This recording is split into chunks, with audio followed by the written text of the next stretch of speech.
you guys. Welcome back to the Wooddale Library. We're going to do our winter outdoor container garden tonight. I know everybody's very excited about doing this one. It's always a good project. And just to give you a couple of things, you can do this at home with any of your outdoor annual containers that you had.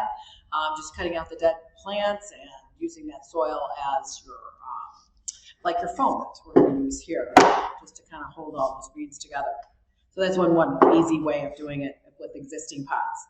But today we're going to be using our metal pot here, and we have a liner inside here with the foam pre-soaked for you. This is a whole brick of foam tonight, pre-soaked into the sink there, and just let it sit on top and soak right in. So this will be good for our pot here tonight. And you could put this in the house, but it's for outside. But if you put it in the house, you're going to want to make sure there's always water in here, just like a fresh arrangement. It's going to need to be drinking a lot of water, especially fresh greens, just like a fresh tree. You want to check it every couple days.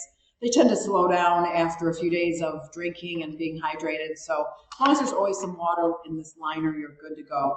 Outside, they'll freeze solid, when we get that cold weather. So you won't have to think about it at all. It's outside. Should last actually a couple months. It's outdoors. Inside, it'll probably dry up, but it'll last definitely like 4 weeks if you're going to make sure it has water. So we got our door swags again. These are my awesome large door swags that we get special order for us. And you're going to want to get a wire cutter and cut that wire off the back. Don't use your pruner. Get a wire cutter so you don't wreck your pruners. Okay. So what we have in this lovely door swag, on the very top you'll have your blueberry juniper, the little blueberries on that. We have some yellow incense cedar. Love that stuff.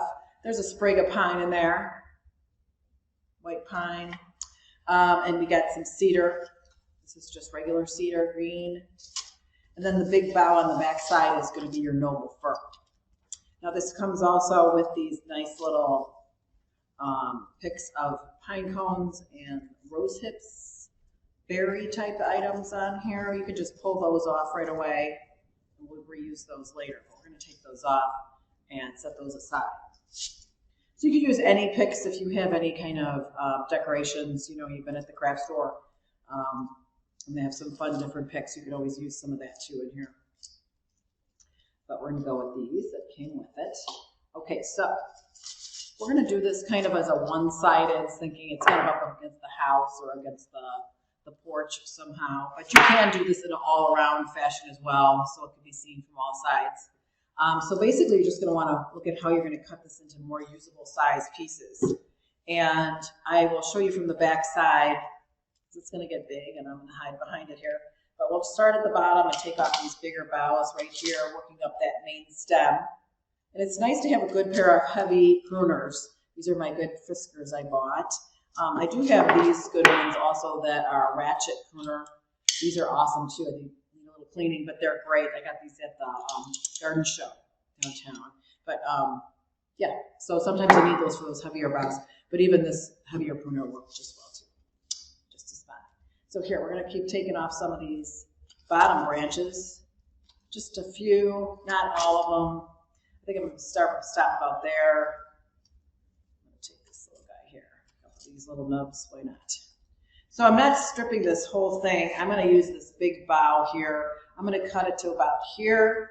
And if you're having trouble with your pruners cutting it, you can score it by just running your pruner around the whole branch. And then you can snap it off like that. Quite easy, because sometimes those heavier boughs, you can't get it with your pruner. Now I also suggest taking off any of these little nubs. You can see that I have some stubs here from those side branches I took off. And you can remove some of those needles. You're going to get sappy here, so you may want to wear gloves. Otherwise, that hand sanitizer we've been using all year or so, that has that alcohol in it, cut that sap right off your fingers. So you can just use a little of that on your dry hands, cuts that sap, and then wash with soap. So anyway, we're going to start with this big guy. And if you have a little curve to them, you can just gently bend them back a little, just to straighten them out. Because I don't want it to look like it's a cave. It's supposed to be more upright. So that helped a little bit.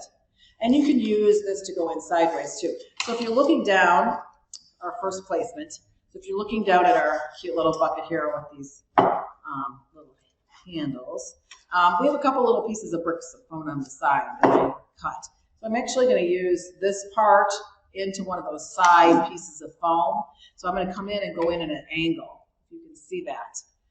Avoiding my tape. I'm just sort of holding that tape to hold that foam in place. But I'm going to kind of go through that bottom prick of foam and into the big piece of foam. So it's really stable. I am leaning back a little bit. So it's filling that whole container. You can see it's coming up the back. I didn't want it to go like this. I want it to lean back. Okay? So there's the first piece. Like I said, it's going to be a one-sided arrangement looking forward that way. But I have to see this now. So these extra pieces now, we're going to go with those. A good clean cut in the foam. Well, they'll start drinking. So these greens have all come from Oregon, and they have been cut like a month or so ago and assembled into these swags. So they've been in a cold storage, and they're going to be thirsty. So when you fresh cut them, they're going to start drinking again, and they will hydrate, which is good for longer lasting. So I'm going to take that first piece. I stuck him to the side. I got another big guy right here. Oops. And I'm going to strip off any extra needles there at the bottom.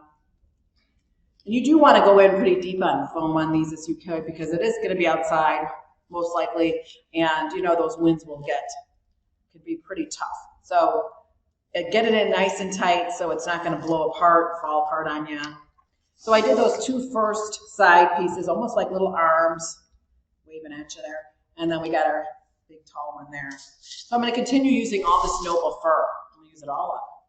So let's see, I think I'll take this piece, use him right in the middle, kind of looking sideways. I got some shorter ones here. I'm just sort of stripping off those needles a little bit just to give me a cleaner stem.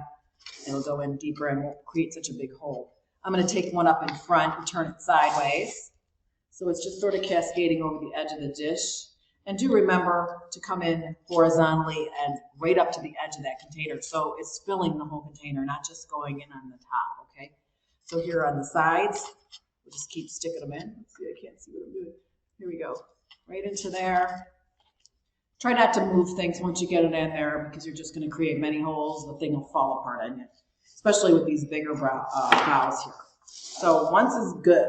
So here we'll keep going. I'm going to stick a couple extra little pieces I have. And it doesn't have to be totally even or perfect. It's a natural thing. All right, so there's my noble. I do look a little crooked because I have a bigger arm over here, but that's okay. Once we get more stuff in, it's going to fill in nicely. I do have a couple more. Let's use these up.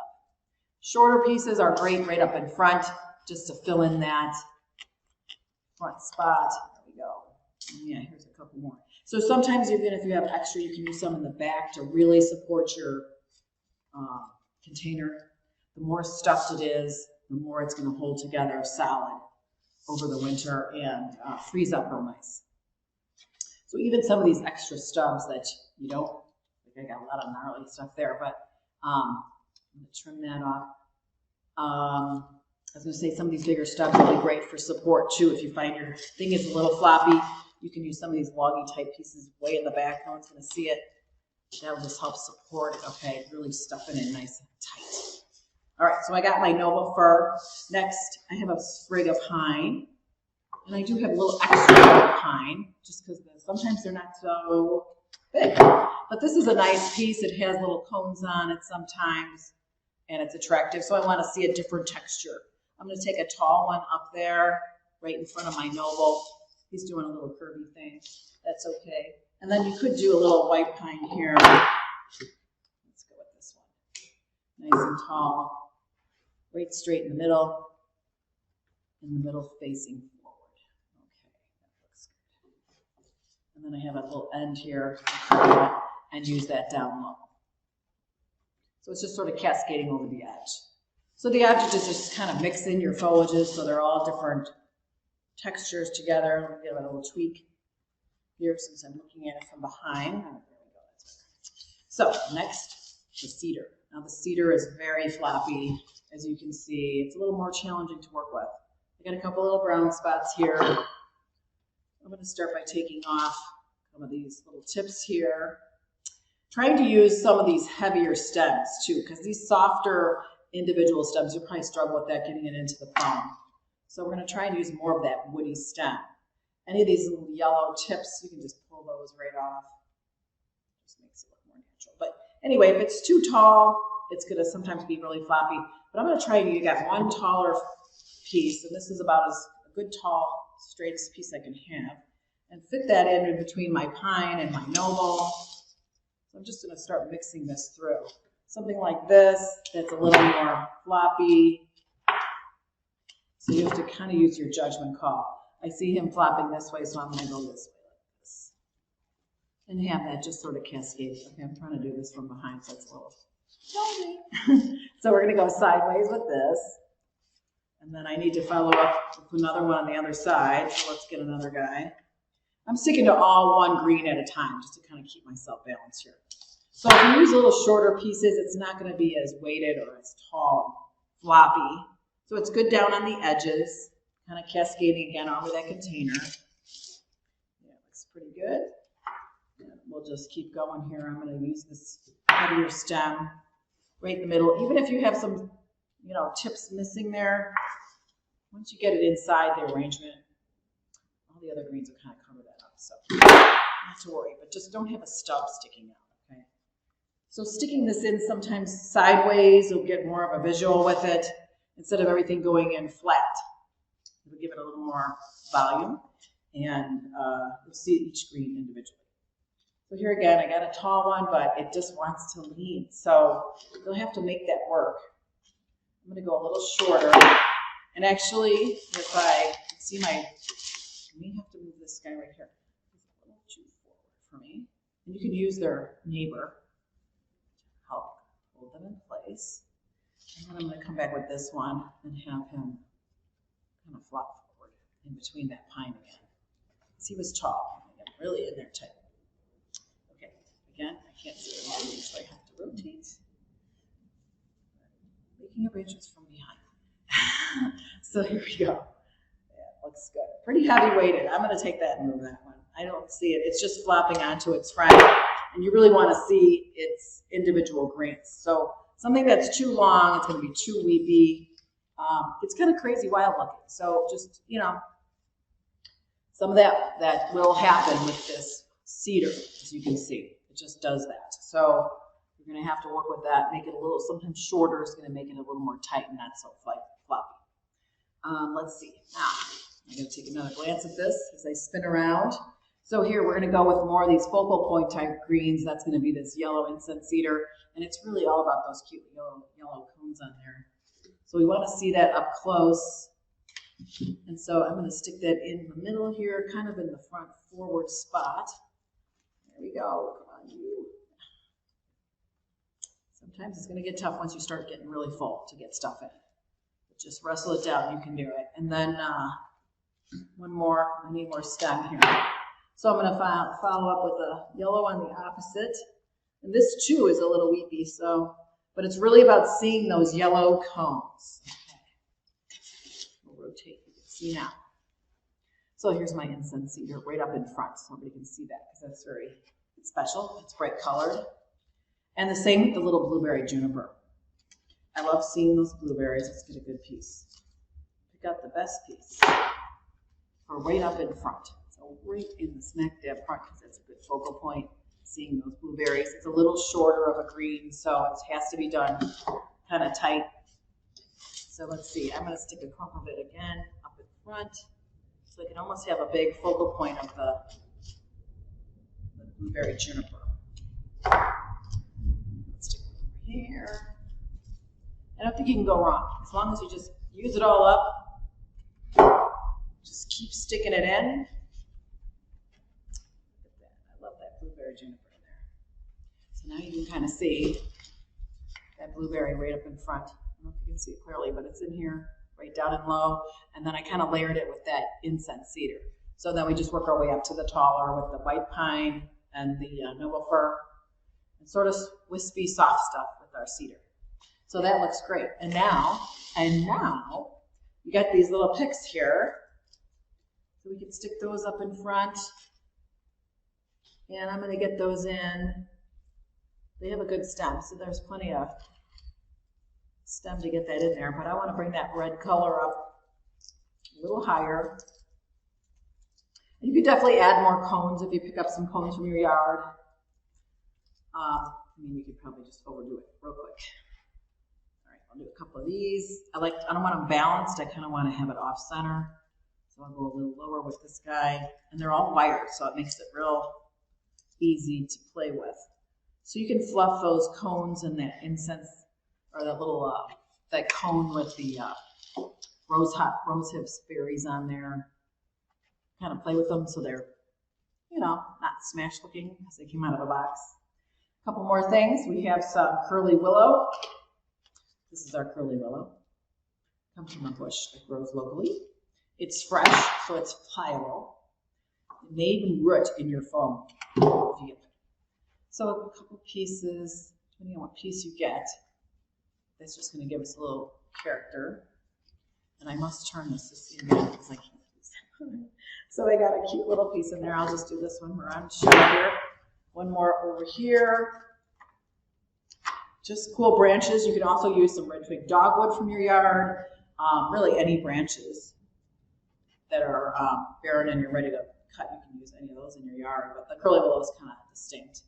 And then we got our cute little cardinal. He's just coming in to hang out at the garden here and eat some of those berries. Let's get him on the branch. See if he'll work here. So they have wired feet, or I think some of them are they either have wired feet or clips, or you can use a stem. But most of the time they're a styrofoam body on these little cardinals here. So you can actually stick a branch into them. Okay, he's not playing nice. Let's get another spot. He's got little wires here. So yeah, that white pine is very soft. So I didn't want to hold this little body on. I'm going to go over here now. Twist tie him on there so he looks like he's landed. All right, I think that looks pretty good here. Make sure I got to tweak it before I get the grandiosa. Okay, can you see my cardinal? He's hiding in the back. Okay, cool. All right, here we go. This is your outdoor container garden. It's a beautiful arrangement. You can use this in the house, like I said. You know, it'd be lovely on a big front entrance table at your house as you enter, or just anywhere would be lovely. But you know, outside by the front mailbox would be great too, by the front door. So like I said, add some water. This thing will drink. So right away, since we are cutting all those stems, you can make sure it has some water. And now that we've pushed into that foam, there is some here inside this liner. And I recommend probably using a watering can and doing it outside just so you don't miss and have it all over the table there when you're filling it up with water. But otherwise, that looks like a great arrangement. You could definitely, if you're going to have it in the house, you could still even add fresh flowers to it for a party if you're having something going on this weekend. So you guys have a happy holiday season. Maybe we'll see you in a couple of weeks, or next week I think we're doing the centerpiece. So looking forward to seeing you then. Okay, have a great weekend. Thanks. Bye-bye. Peace out.